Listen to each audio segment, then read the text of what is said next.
যা করে তার উপরে কিন্তু তার একটা গৌরব পায়। আমি ব্যাসদেব ভাগবত লিখেছি, আমি চিন্তা করছি ভগবানের সবকিছু লেখা হয়ে গেছে। ব্যাসদেব এই চিন্তা করে যখন গঙ্গাসাগর স্নানের তরে ভোর রাতে, পূর্ণিমার রাতে যখন ভোর রাতে স্নানে যায়, দেখতে পায় একটা মাছরাঙা পাখি ওই গঙ্গাসাগরে ডুব দেয়, উপরে উঠে পাখনা ছাড়ায়, আবার ডুব দেয়, আবার উঠে পাখনা ছাড়ায়। আধা ঘন্টা ধরে এই দৃশ্য লক্ষ্য করে ডাক দিয়ে বলছে, ব্যাসদেব মাছরাঙার ধারে মাছরাঙা করিস কি? মাছরাঙা বলছে, মনের ভাবো আমি এইভাবেই গঙ্গাসাগর শুকিয়ে ফেলবো। ব্যাসদেব হেসে দিয়ে উঠছে, এই বল দেখি তোর মতো সামান্য মাছরাঙার দ্বারা এই গঙ্গাসাগর শুকানো সম্ভব না? মাছরাঙা ডেকে বলছে, ও ব্যাসদেব, আমার মতো মাছরাঙার দ্বারা যদি গঙ্গাসাগর শুকানো সম্ভব না হয়, তাহলে তুমি স্বয়ং ভগবান শ্রীকৃষ্ণ, যিনি অনন্ত কোটি বিশ্ব ব্রহ্মাণ্ডের মালিক, মালিকের মালিক, তার জীবনের, তার লীলার কোটি ভাগের এক অংশ, অনন্ত কোটি ভাগের এক অংশ, তার অনন্ত কোটি ভাগের এক অংশ, তার অনন্ত কোটি কোটি ভাগের এক অংশের সামান্য এক অংশ কলা স্বরূপ ভাগবত লিখিয়া কি করিয়া অহংকার জন্মালা যে ভগবানের সব লেখা হয়ে গেছে। ব্যাসদেব দেখতে পেল এই তো সামান্য মাছরাঙা না, কে? সাথে সাথে ব্যাসদেব করজোর করে ভাগবতের প্রথম শ্লোকটা উচ্চারণ করলেন, নারায়ণং নমস্কৃত্যং নরস্যৈব নরোত্তমং দেবীং সরস্বতীশ্চৈব তথা জয়মুদিরয়। হে কৃষ্ণ করুণা সিন্ধু দীনবন্ধু জগৎপথে গোপেশ গোপিকা কান্ত রাধাকান্ত নমস্তুতে। এই মন্ত্র উচ্চারণ করার সাথে সাথে মাছরাঙা রূপ পরিহরি সবার কাছে প্রকাশ করি। কৃষ্ণ ওইখানে দাঁড়িয়ে আছে, রাই কিশোরী রাধা গোবিন্দ যুগল রূপে হাজির হয়ে গেল। রাধা গোবিন্দ প্রেমানন্দে হরি হরি।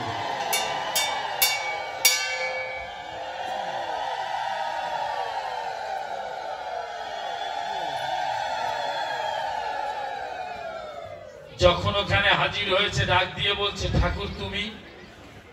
গোবিন্দ বলছে, মনের ভাবো আমি ব্যাসদেব তোমাকে অভিশাপ দেব। কি অভিশাপ?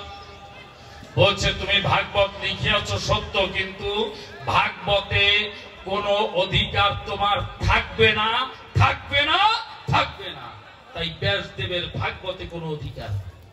ডাক দিয়ে বলছে, ঠাকুর করিবা না, আমি অন্যায় করেছি, আমার কি কোনো অধিকার থাকবে না? বলছে, থাকবে। যে আসনে বসিয়া ভাগবত পাঠ করা হবে, ওই আসনখানা তোমার নামে হবে ব্যাস আসন। তাই ব্যাস আসন। এসব কথা আমাকে ভালো লাগে না? দেখেছি কত সুন্দর। ব্যাস আসন। বলছে, আমার ভাগবত কি জীবনে প্রচার হবে না? বলছে, প্রচার হবে। মনের ভাবো আমি সময় মতো প্রচারের লোক পাঠিয়ে দেব। এইবার আরেক ডালে যাই, শেষে গিয়ে সব ডাল বুঝতে পারবেন এক জায়গায় নেই। প্রত্যেক মায়েরা চায় স্বামী আমার কাছে থাকুক। মা চাও না? ওই দুই একজন মায়েরা ছাড়া সব মায়েরা চায়। যে খুলনা বটিয়াঘাটা দিছে, ওইখানে মনোরঞ্জন বাবু চেয়ারম্যান ছিলেন। তাই এক মা গিয়ে বলতেছে, হাতে শাখা, মোটা মোটা শাখা, কপালে সিঁদুর, যাই কয়, ও চেয়ারম্যান, চেয়ারম্যান জন্ম বইয়ে তোমার ভোট দিয়ে চেয়ারম্যান বানালাম, তুমি তো আমার কিছু দিলা? ঠিক আছে, তোমারে কি দেবো? আজকে কি দিচ্ছ?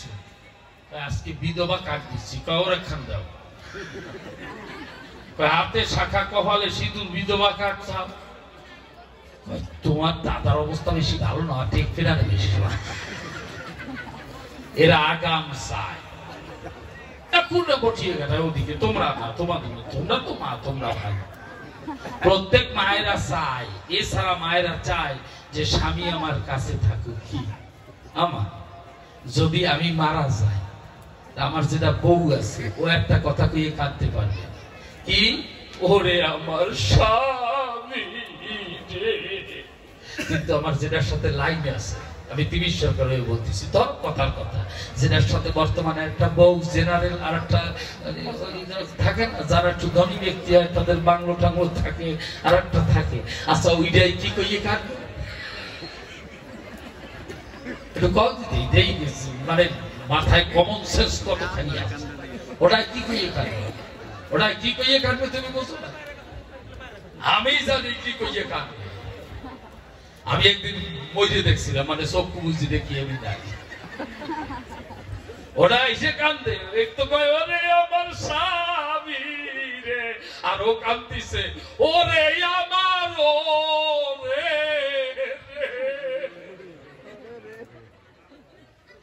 ওরে আমার ওরে।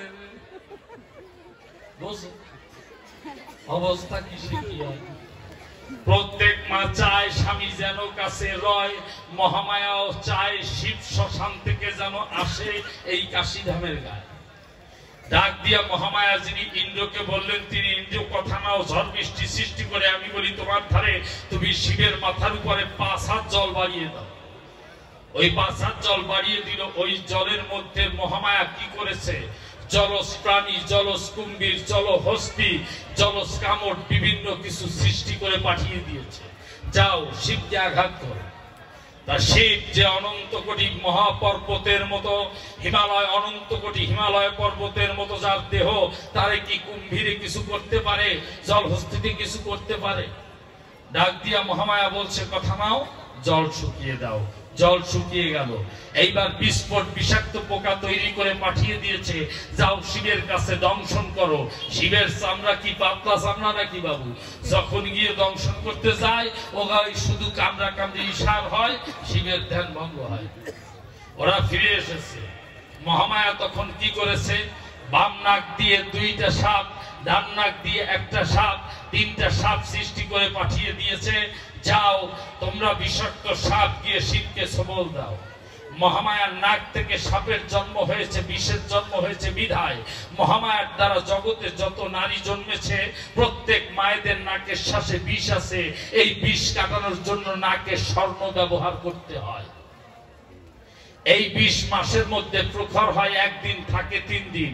এই 3 দিন যদি এই শ্বাস লাগে স্বামীর গায়ে, স্বামী শুকাতে শুকাতে যায়। এই জন্য এই স্বর্ণ ব্যবহার করতে হয়।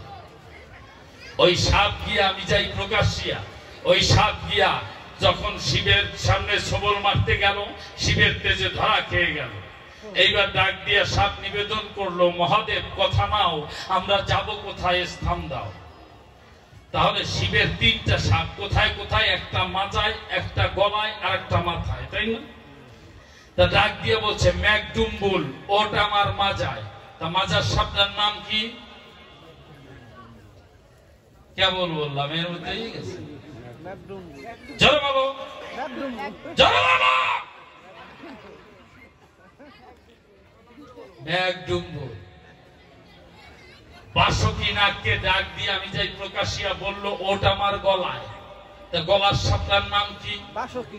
বাসকি, ধন্যবাদ, মনে রাখবা, আপনারা মনে রাখবেন। শীষনাগকে ডাক দিয়ে বললো শীষনাগ, ওটা আমার মাথায়, মাথাটার নাম কি? শীষনাগ। বাহ, ধন্যবাদ। 3 সাপ 3 জায়গায় গেল, আপনাদের বলছি ভালো। এমন সময় বলছে মহামায়া চিন্তা করলো কাজ হয়ে গেছে, এতে কাজ হবে না। মনে আছে ভাবো আমি বাঘিনী হব, বাঘ হয়ে শ্মশানে যাব। মহামায়া বাঘ হয়ে শ্মশানে যখন গেল, এমন সময় শিবের সামনে যেই গিয়েছে, শিবের তেজে খালি বাঘের চামড়াটা পড়ে আছে, ভিতরে সব ভস্মীভূত হয়ে গেল। মহামায়া বাঘের মধ্য দিয়ে লাফ দিয়ে বেরিয়ে গেল। থাক বাঘের চামড়া, বাঘের ছাল কাজে লাগবে। মহামায়া চিন্তা করে তাহলে কি করি, আমি নাচিয়া নাচিয়া গাহিয়া গাহিয়া ধ্যান ভঙ্গ করে দেব। আমি নাচবো, আমি নাচবো, আমার স্বামীর জন্য নাচবো। তাথই তাথই বেগে ধা ধা ধই ধা ধা ধই, নাচা শুরু করছে। তাথই তাথই বেগে ধা ধা ধই ধা ধা ধই, ধারি না ধারি না ধারি না ধারি না, দেগে ধেনা তাগে ধেনা তাগে ধেনা তাগে ধেনা। কাজ হয় না, কাজ হয় না, কাজ হয় না, ধ্যান ভাঙে না। নাচছে, ধ্যান ভাঙে না। কত সুন্দর, ধ্যান ভাঙে না। মহামায়া 1 নাচ দিল, তাতে 1 বিন্দু ঝরিয়া পড়লো, বলি সবার কাজ। তাতে শ্মশানে জন্মিল 1 নিম গাছ, থাক নিম গাছ কাজে লাগবে। আর 1 নাচ যেই দিল, 1 বিন্দু কাল ঝরিয়া পড়লো, তাতে কাল ধুত্রা জন্মাইয়া, কাল ধুত্রা ফুল, ধুত্রা ফল ধরিয়া পাকিয়াও গেল। থাক ধুত্রা গাছ কাজে লাগবে। এইবার মহামায়া মনে করে ভাবনা, এতে ধ্যান ভাঙবে না, কি করা যায়? তখন বাবা মায়ের চুমু দেয়, মা বাবার চুমু দেয়, ছেলে বাবাকে চুমু দেয়, ছেলে মাকে চুমু দেয়, যুবক যুবতীরে কিস দেয়। এই কিসের মধ্যে মিষ্টি মাখানো নাই, মধু মাখানো নাই, তবু এত মিঠা লাগে কেন?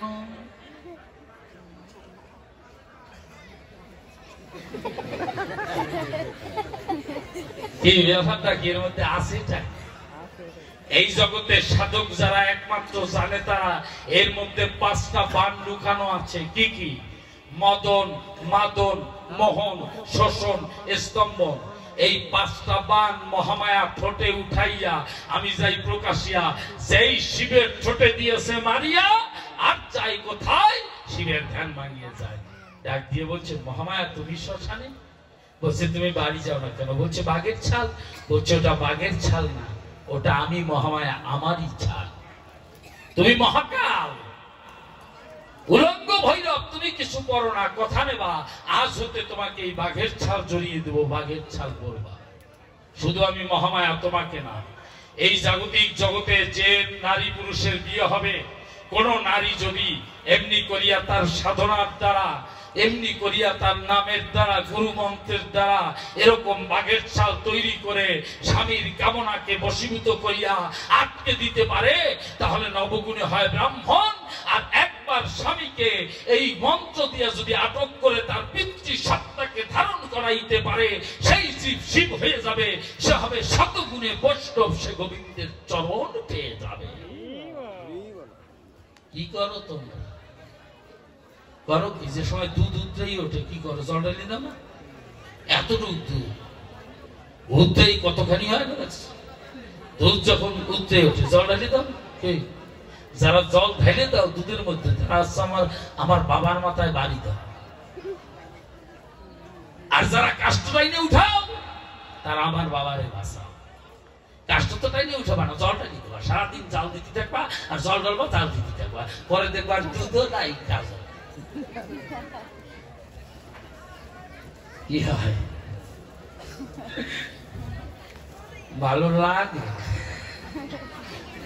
তাই দেখে লক্ষ্য করে খুলে বলি সবার ধারে বলছে ওটা বাঘের ছাল, বুঝলাম ভালো, কিন্তু ওই যে তোমার ওই ধুতরা গাছের মানে, বলছে এই জগতে যদি কেউ ধুতরা ফল খাবে সে পাগল হয়ে যাবে, কোন ডাক্তারও ভালো বানাতে পারবে না, মনে করো বিবেচনা।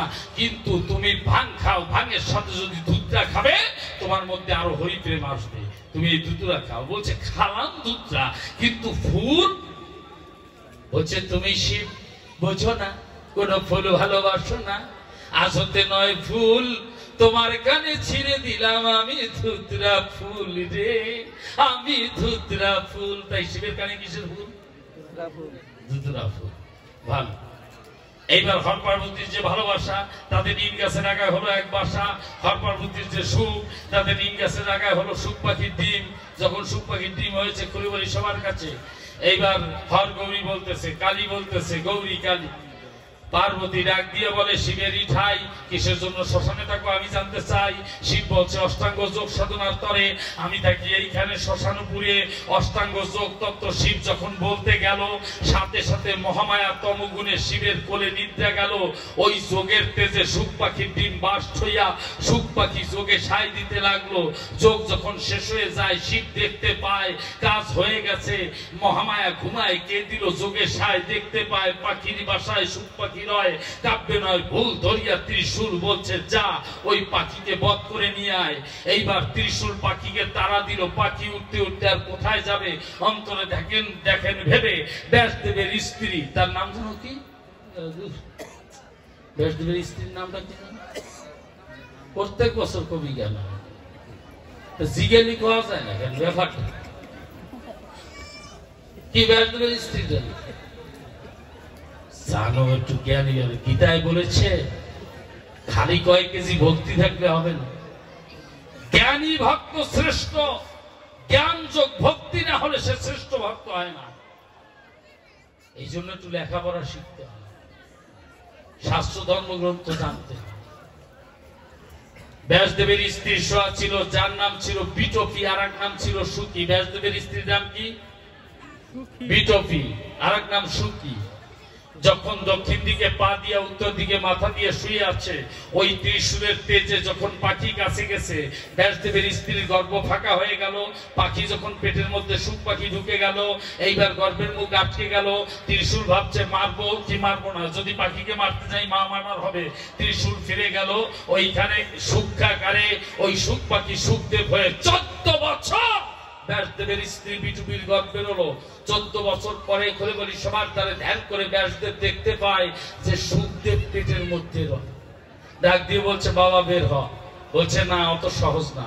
পৃথিবীতে যারা যায় তারা পরে পৃথিবীর মায়ায়, তুমি যদি আশীর্বাদ করো যে আমি করি বর্ণনা পৃথিবীর মায়া আমাকে ধরবে না, তাহলে আমি জগতের বুকে যেতে পারি। বলছে তাহলে আর 2 বছর থেকে আয়। এই কিন্তু 16 বছর, 14 আর 2 16 বছর পরে সুখাকারে ওই গর্ভ থেকে ব্যাসদেবের পুত্র সুখদেব বের হইয়া আমি যাই প্রকাশিয়া যখন হেঁটে যাচ্ছে, তখন ষোড়শী যুবতী নারীরা স্বর্গের উর্বশীরা গাছের ডালে তাদের বসন থুয়ে জল কেলি করছে, জল খেলা করছে, জল তরঙ্গে।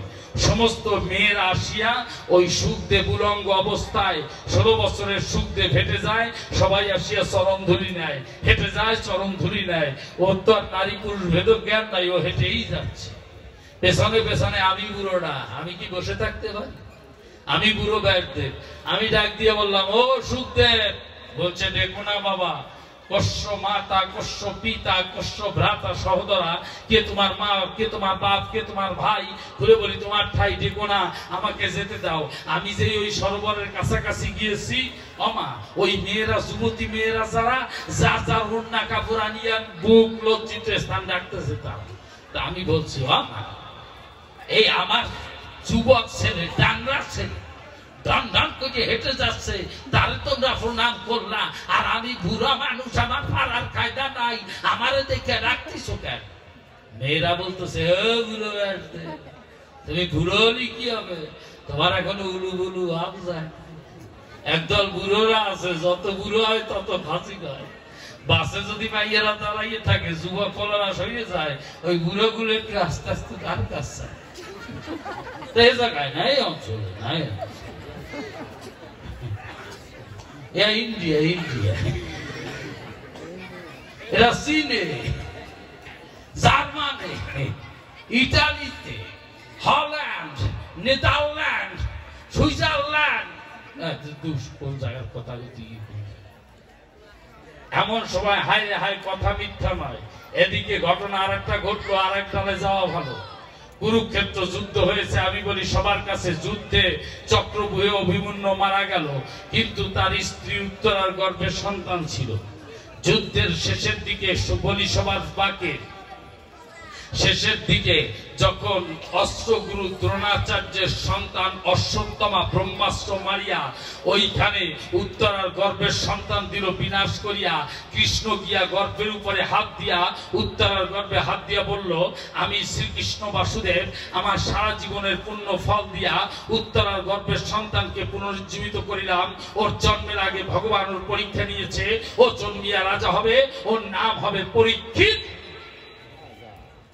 পরীক্ষিত রাজা হলো, আপনাদের বলছি ভালো রাজা কিন্তু হয়েই গেল। মৃগয়া শিকারে গেল, হরিণ শিকারে, হরিণের পিছনে দৌড়াতে দৌড়াতে করে বলি সভা সাক্ষাতে যখন জল তৃষ্ণা পিল, সৌমিক মুনির আশ্রমে গেল। ডাক দিয়া সৌমিক মুনি তো ধ্যানের হলো, মানুষ যদি ধ্যানের হয় বাহিরে কি কিছু শুনতে পায়?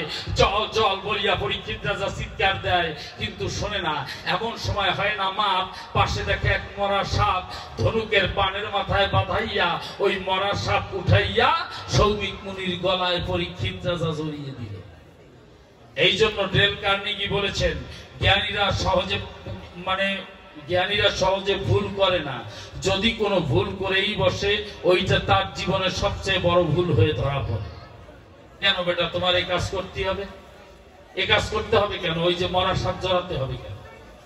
একটু পরে সৌমিক পুত্র শৃঙ্গি, সৌমিকের পুত্র শৃঙ্গি মুনি যখন শেষ চলে এলো, এসে দেখতে পায় বাবার গলায় মরা সাপ জড়ানো হয়।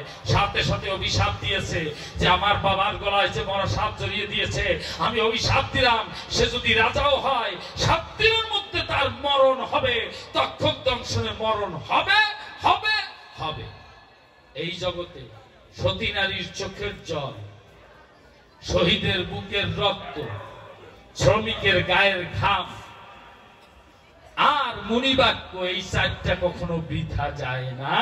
আর চারটা জিনিস সংসারে থাকলে সুখের অভাব হয় না। কি কি? উজা ডোঙ্গা, বেবদ ভাই, দরজাল মাইয়া মানুষ আর চাইটানো গাই। এই চারটা জিনিস সংসারে থাকলে তার সুখের অভাব নাই। উজা ডোঙ্গা, বেকা তাল গাছ দিয়ে ফারিয়া ডোঙ্গা বানাবেন, বেকা ডোঙ্গা খোঁজ দেবেন দক্ষিণ দিক ও উত্তর দিক দিয়ে ভরিয়ে ঘা খাইয়ে সিটিয়ে হয়ে যাবে, পূজা ডোঙ্গা। বেবোধ ভাই, বুদ্ধিমান ভাই, বুদ্ধিমান ব্যক্তির ভাই যদি বেবোধ হয়, ওই বেবোধের জ্বালায় বুদ্ধিমানটারও মান সম্মান যায়। বেবোধ ভাই, দরজাল মাইয়া মানুষ, এটা তো কব নাকি? দরজাল মাইয়া মানুষ দেখছে না? হ্যাঁ, চিত্রিনী, হস্তিনী, পদ্মিনী, শঙ্খিনী, 4 প্রকারের নারী। তা হস্তিনী নারী ছিলেন না, একটা নারীর গুণ আছে, মানে তার গঠন আছে। হস্তিনী নারী হাত পার গিরা মোটা মোটা, দাফুর তুফুর করে হাটে, হাত পার গিরা। আমার আপনার দিচ্ছেন, যার যার আপনার দিচ্ছেন হাত পার গিরা মোটা গুণ আছে না? হ্যাঁ, এই দেখেন লক্ষ্য করে, এই দরজালি মাই মানুষ কেমন করে কয়। কদিন আগে আমার গুরু ভাই, আমি তিমির সরকার হয়ে বলে যাই, কৃষ্ণবাবু মারা গেছে, কৃষ্ণকান্ত সরকার। একদিন আমরা 2 ভাই গান করে মাঘ মাসের শীতে ওনার বাড়িতে বিচারে যখন গিয়েছি, অকস্মাৎ সকালবেলা বৌদি রান্না করছে খুদের ভাত। তা খুদের ভাত সকালবেলা রান্না করছে, রান্না করে ওই আদা ফুটানো অবস্থায় খুদের ভাত 1.5 ঘন্টা বাইরে ধুয়ে দিয়েছে, থালায় জুড়ে দিচ্ছে। তা খুদের ভাতের অবস্থা কি এখন? খেতে ডাকতেছে, তা 2 ভাই পাশাপাশি বসে, আমি তো কর মর করে চিবে যাচ্ছি, খুদের ভাত ফুটি নেই, কর মর করে চিবে যাচ্ছি। আর আমার কৃষ্ণ দাদার দাঁতে একটু সমস্যা, সে তো খালি আ করে, খাতি না, কুত্তা বুড়ো হাতি পারে না। এর মধ্যে কৃষ্ণদা বলতেছে, বউটা কি হয়েছে? সুর দেখেন, সুর কি হয়েছে? জল খাবে, জল। যে অবিকল বৌদি আনতে গেছে জল, পাশে দেখি দাদা নাই। লাভ দিয়ে পাশে একটা ব্যাট ছিল, পাইকা ছিল, ব্যারের উপর চলে গেছে, খালের উপর। এর কই গেল, কই আমি খালে রে বাবাকে বলে, কি খালের উপর কেন, কি ব্যাপার কি? কয় তোমার খুদ ফুটি নেই, পারলে খালের রেফার এসে কয়,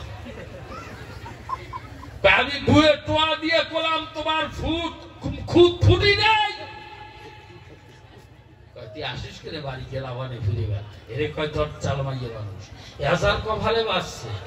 ও মা বাবু, যতই মেজাজ গরম করেন না কেন, কত পুরুষ আছে নারী নির্যাতনের বিচার আছে, পুরুষ নির্যাতনের বিচার নাই।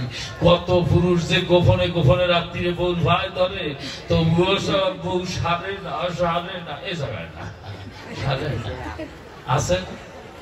তাই বুঝে রঙা বেবদ ভাই, দরজাল মাইয়া মানুষ, চাইটানো গাই, দুধ হয় 5 কেজি, মনটাকে করে রাজি, 1 টান বাকি আছে। এমন সময় লক্ষ্মী গাই ঠ্যাং জায়গায় বালতিতে সারা, সাথে সাথে এমনি বালতি ঢালা সারা, এর কয় লক্ষ্মী গাই। তাই দেখেন লক্ষ্য করে খুলে বলি ভক্তের দ্বারে। এই অবস্থা যখন হয়, কথা কবু মিথ্যা নয়, তা মুনি বাক্য মিথ্যা যায় না, মনে করেন বিবেচনা। এমন সময় শ্রমিক মুনি ধ্যান ভাঙ্গিয়া আমি যাই প্রকাশিয়া, ডাক দিয়া ছেলেকে বলছে, বাবা করি মানা, তুই এই অভিশাপ ফিরিয়ে নে। এই কাজ রাজা পরীক্ষিত করেছে, যে রাজ্যের রাজা ঠিক থাকে না, সে রাজ্যের প্রজারা ভালো থাকতে পারে না, তোর অভিশাপ ফিরিয়ে নে। বলছে না, আমার অভিশাপ ফিরাবো না। শ্রমিক মুনি চলে গেল, আপনাদের বলছি ভালো। শ্রমিক মুনি গিয়া পরীক্ষিতকে বলছে, পরীক্ষিত তুমি বাঁচবা মাত্র 7 দিন, 7 দিন পরে তোমার তক্ষক দংশনে মরণ হবে। এই কথা শুনিয়া পরীক্ষিত রাজা দিল হাসিয়া, ডাক দিয়ে বলছে, পরীক্ষিত মানুষের মরার খবর শুনলে মানুষ কাঁদে, আর তুমি হাসছো। সাথে সাথে পরীক্ষিত রাজা বলছে, ডাক দিয়ে বলছে, শ্রমিক এই জগতে আসার একটা সিরিয়াল আছে, যাওয়ার কোন সিরিয়াল নাই। বড় মেজর সেজো একজনের পর একজন আসে, কিন্তু কে কখন চলে যায় কেউ বলে কয়ে যাওয়ার সময় পায় না। যদি কেউ জানতে পারে আমার অমুক তারিখে মরণ হবে, তাহলে তার আগে অন্তত ভক্ত সঙ্গ করে এই ভক্তের চরণ ধরি করিয়ে রাধা গোবিন্দের নামে ধরে দিয়ে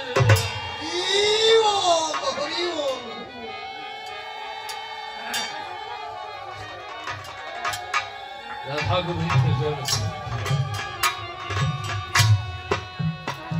ডাক দিয়ে বলছে, খুব ছোট ছোট বাজবে, তার ডাক দিয়ে বলছে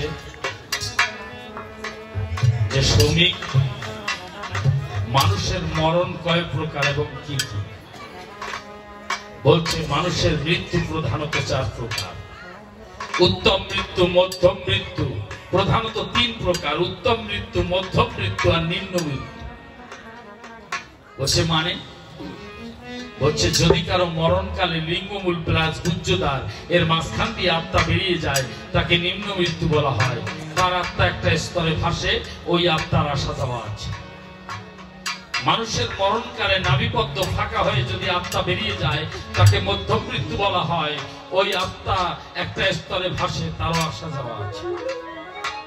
মানুষের মরণকালে নাক, চোখ, মুখ, কান দিয়ে যদি আত্মা বেরিয়ে যায় তাকে উত্তম মৃত্যু বলা হয়। ওই আত্মারও আসা যাওয়া আছে, ওই আত্মা একটা স্তরে ভাসে। আর মানুষের মরণকালে যদি ব্রহ্মানন্দ ফাঁকা হয়ে আত্মা বেরিয়ে যায় তাকে নির্বাণ মুক্তি বলা হয়। ওই আত্মা গিয়ে গোবিন্দের চরণে পৌঁছায়, তার আর আসা যাওয়া লাগে না।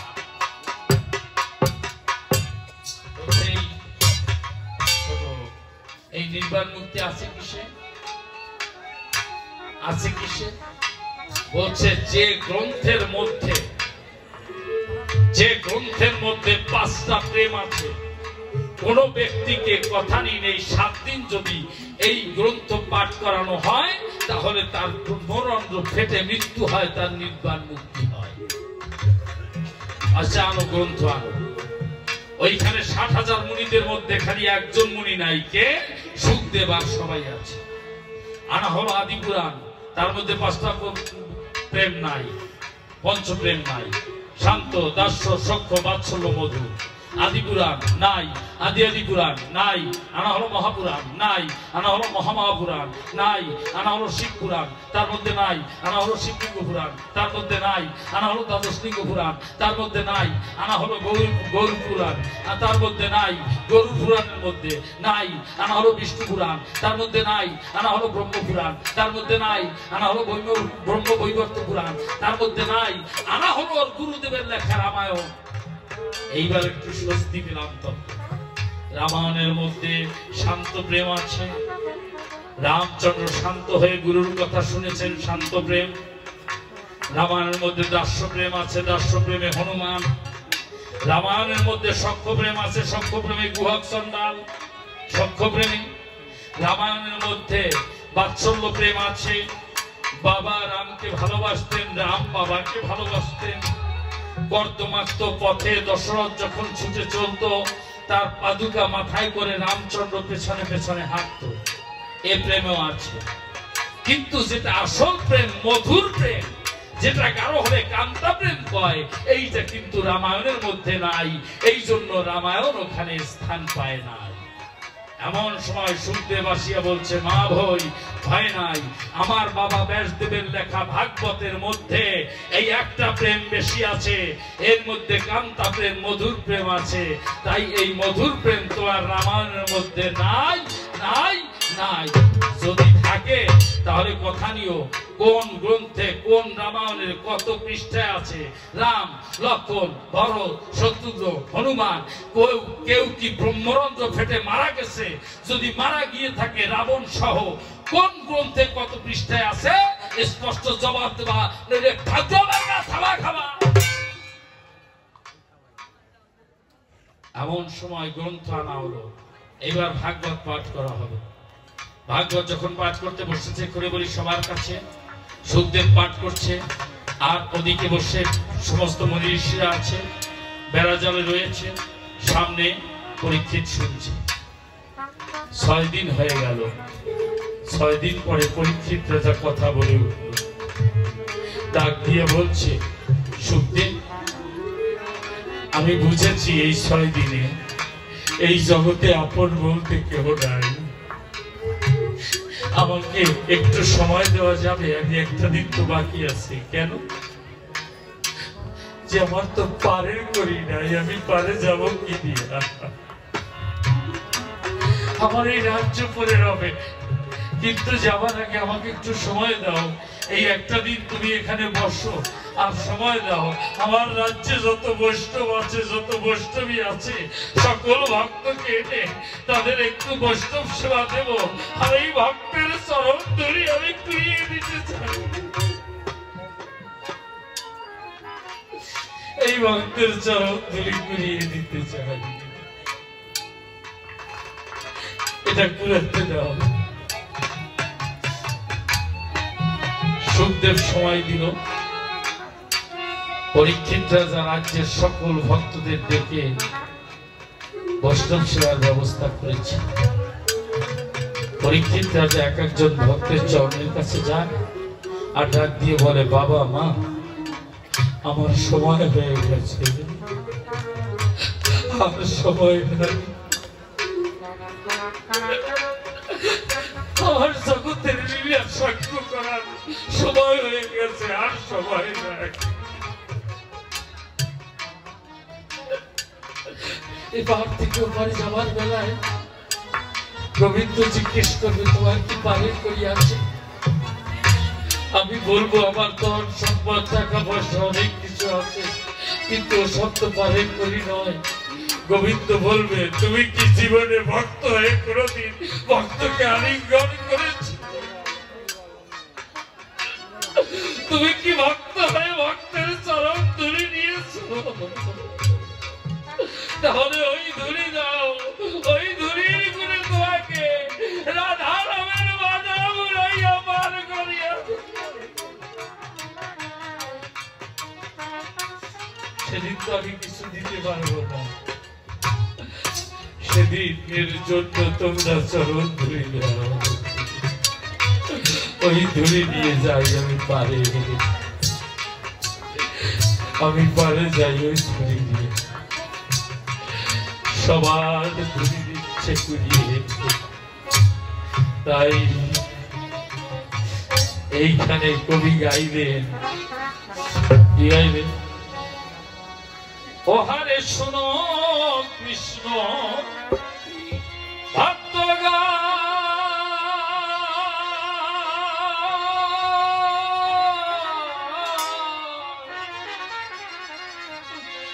আমার বিদায় বেলা দিয়ে গেল শেষের নিমন্ত্রণ।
যাবার আগে যাত্রা দেখি, অমৃত যোগ দেখি, মহেন্দ্র যোগ দেখি, কিন্তু যেদিন আমাদের মহাযাত্রা আসবে সেদিন আর পঞ্জিকা দেখা লাগবে না।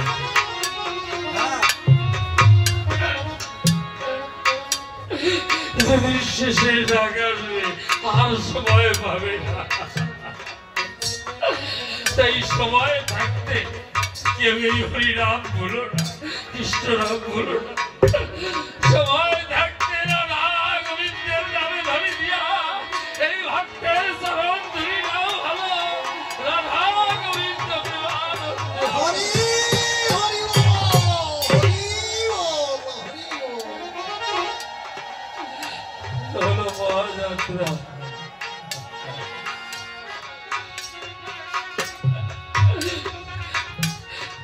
মহাযাত্রা এত লেট তোলো শোক খাতা বালিশ শেষের দিন সিরা পাটি। হায়রে জীবন, এত রং তামসার জীবন, এত সাবান ছোড়া মাখলাম, নিজেকে এত পরিষ্কার করলাম, আর পরিষ্কার লাগবে না।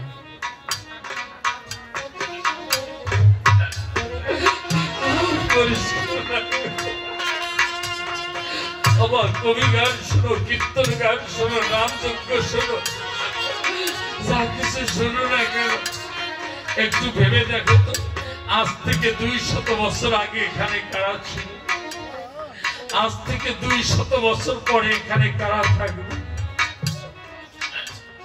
এই জগৎটা একটা পুতুল খেলা মাত্র। তাই সময় থাকতে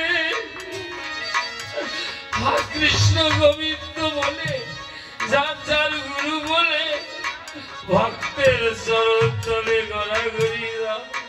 ভক্তকে বুকের সাথে বুকে আলিঙ্গন দিয়ে পোড়া বক্ষ ঠান্ডা করে চোখের জলে প্রেমানন্দ পাড়ি দাও। যাত্রা তোমার আসবে, মরণ তোমার আসবে। বিশ্বকবি বললেন, মরণ রে তহু মম শ্যাম সমা। গুরু শিষ্য হেঁটে যাচ্ছে, নদীর মধ্যে একটা নারকেল গাছ সোজা হয়ে ভাঙনে পড়ে গেছে। মাথার পাতাগুলো নারকেল গাছের স্রোতে এরকম করছে।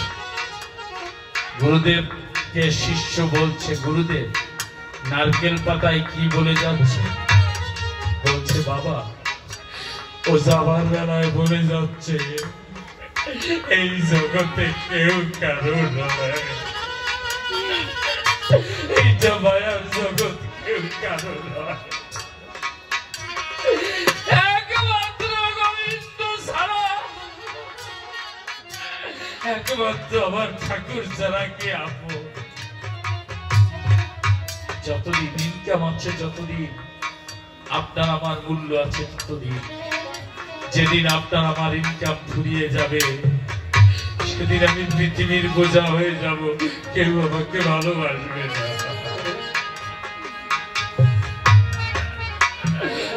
তাই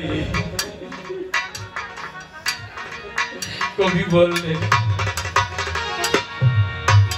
আমার মহাযাত্রার সময় কালে তোমরা করো যাত্রা আয়োজন।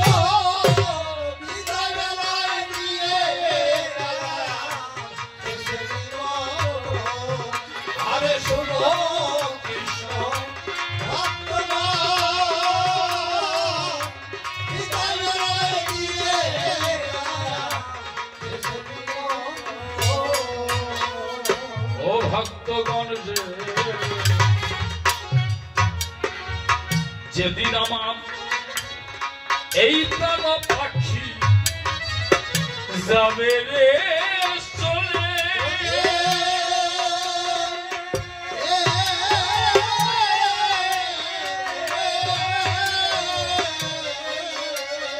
তোমরা কৃষ্ণ নাম শুনাইয়ে দিও আমার কর্ণ রে।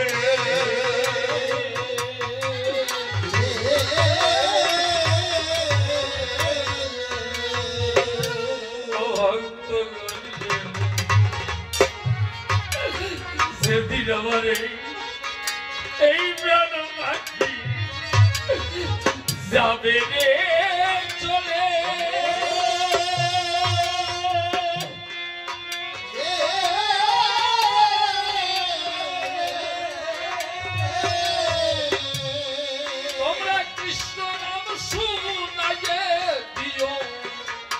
আমার কর্ণ বলে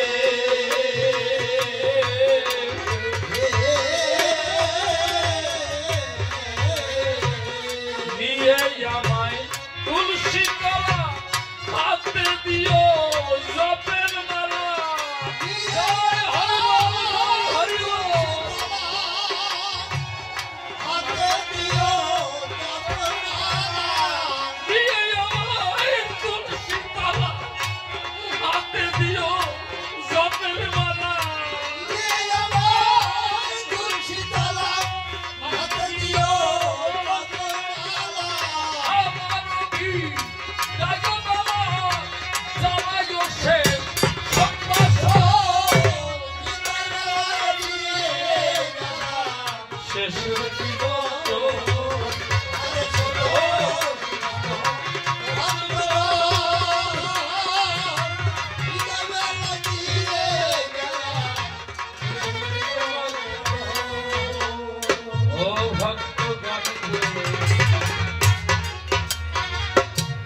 আমার মরণ কালে কাছে যদি আসে মা বাবা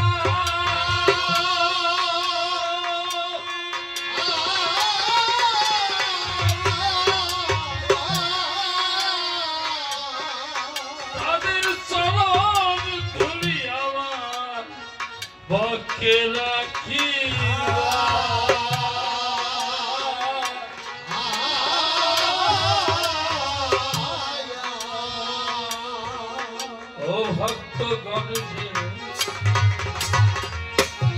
আমার মরণ কালে কাছে যদি আসে মা বাবা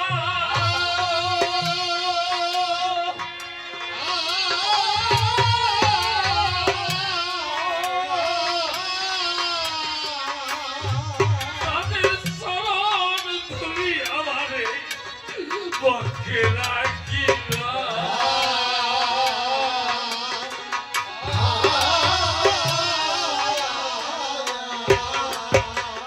হরে কৃষ্ণ হরি বলে হরি দিও আমার যাত্রা কালে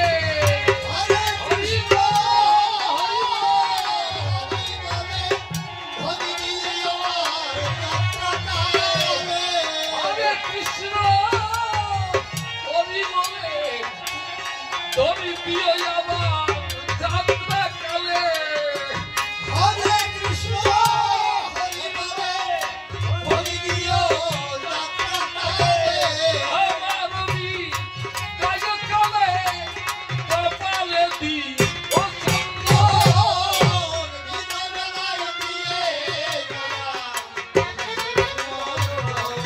আরে শোনো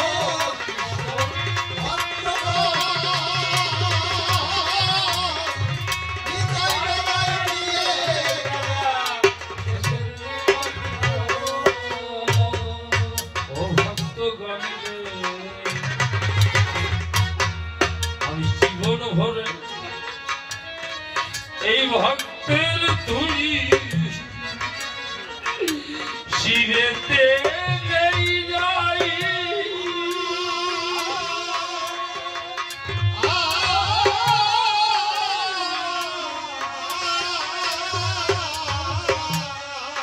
তোমাদের ওই ধুলি যেন আমার শেষের দিনে পাই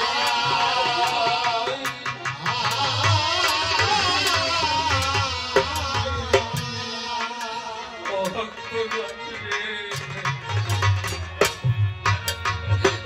জীবনে তোমাদের ওই চরণ তুলি আমি শিরে তুলি যাই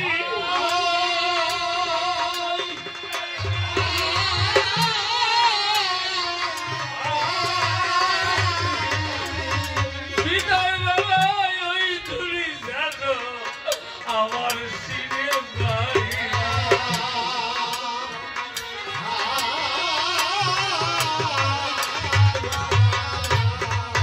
তোমরা কৃষ্ণ নামে ধরি দিয়া প্রিয় শেষের দিনে বিদায় দিয়া হরি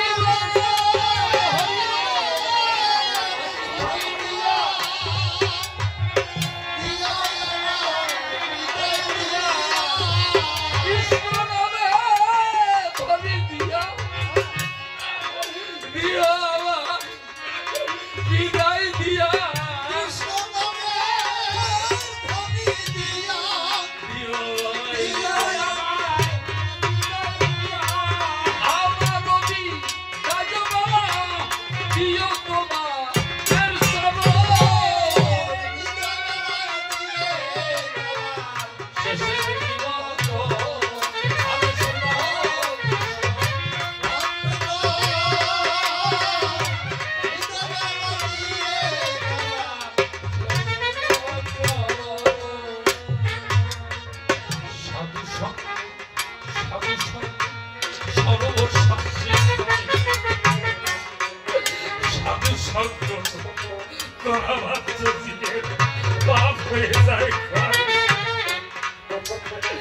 সারাটা জীবন ব্যর্থ হলো সংসারের আশায় একদিনও গভীর আমরা দুনিয়ায়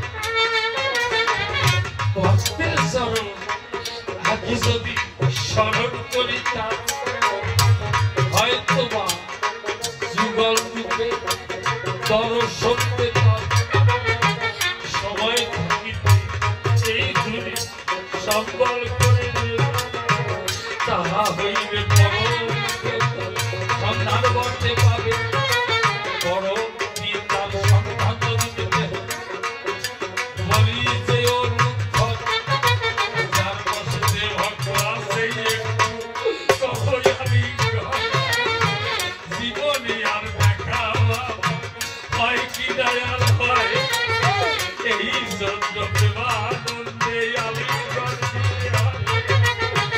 আলিঙ্গন দিয়া যদি দেবে চরণ দুই তবে যেতে পারো আমার সেই প্রেমানন্দে প্রেমের রাজ্য তবে অনুভব সবাই মিলে এই করবে আলাদা তাই ভাগবত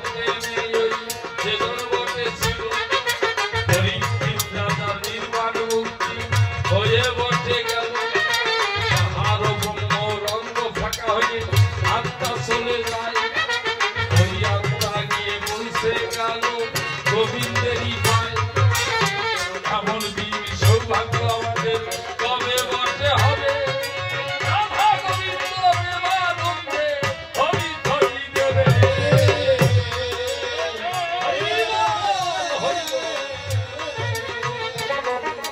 কমিটির বন্ধুদের আপনারা সবাই করবেন আশীর্বাদ যেন আশীর্বাদে বহু রাখতে হোক আইবা পরে তারই সাথে সাথে দয়া করবে কথা বটে নেবে প্রশ্নগুলোর খাঁটি জবাব নিয়ে বটে যাবেন কুরুক্ষেত্র যুদ্ধ আগেও ছিল এখনো আছে ভাই যার ঘরে স্মরণের মধ্যে যুদ্ধ আমরা পাই বংশ পাণ্ডব বংশ যাত্রা দেহের ভিতরে বংশ পাণ্ডব বংশ যাত্রা দেহের ভিতরে আদি সাথে সাথে দেখো এগিয়ে উনি করে 10 ইন্দ্রিয়রা শত ভাই দেহের মধ্যে রয় এদের মধ্যে দেহের মধ্যে যুদ্ধ বলতে হয় যুদ্ধ আছে যুদ্ধ ছিল যুদ্ধ থেকে যাবে রাধা কৃষ্ণের মধুর সম্পর্ক তোমাকে বললাম যে মধুর সম্পর্কের মধ্যে আছে কাম আছে তাই কাম আছে কামনা শূন্য বটে তোমারে জানা